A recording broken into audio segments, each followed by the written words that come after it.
Salam aktivitas. Buat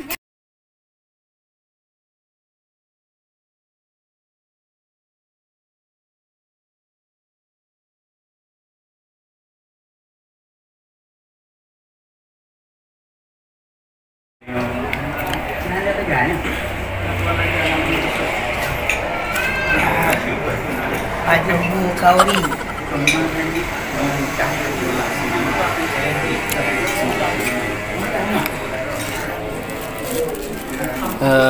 ini adalah masak apa yang kau jual? Masak dendeng. Dendeng lembu dendeng. Ini masak Aceh. Ini kuah pelangong ala Aceh Raya.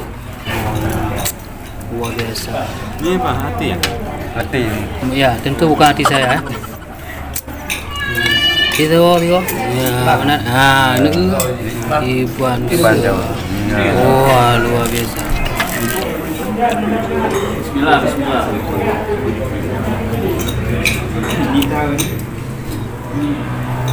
Ini teman saya, udah tua, tapi di kepala kambing satu dia pegang. Ini orangnya nih, anaknya udah 7.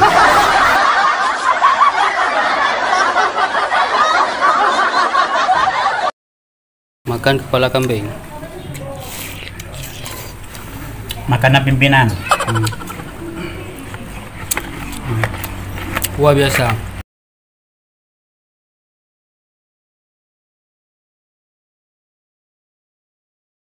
Ayo. Bantu. Yang lain bantu nonton nih, lihat ini. Mereka bantu nonton. Yang makan nih.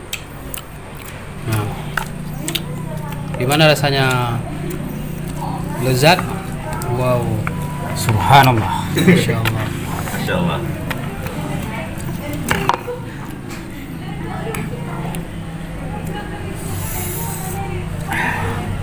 Apa tidak takut pening? Kolesterol. Angkalnya sangat terasa. Sangat terasa. Daging di kepala itu sangat beda dengan daging di bagian lainnya. Ya jelas Pak. Jadi inti enak dari daging kambing itu di sini, di kepalanya. Karena inti kepalanya itu kan dipotong Pak. Kalau nggak dipotong nggak dapat kepalanya kan? Makanya dia itu. Terus Pak, terus. Nikmati. Harus habis tuh. Kalau nggak habis nggak saya bawa pulang Pak. Adik-adiknya, mah kau bantu dia mah apa? Mas kau bantu.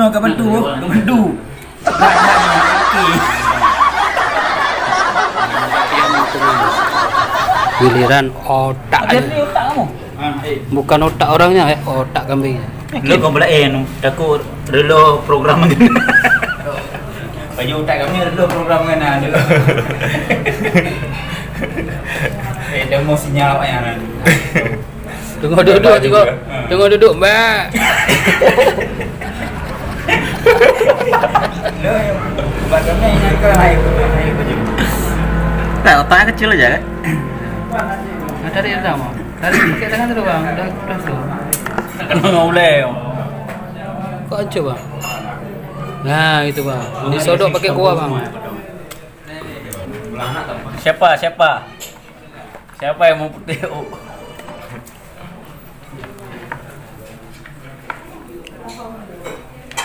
Itu kotaknya. Tak. Monte, belah 2.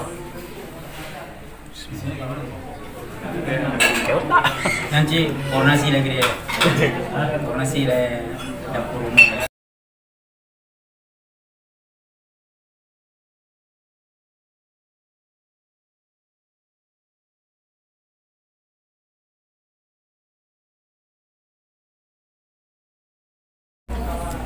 Masya Allah. Kualitasnya tinggi tuh.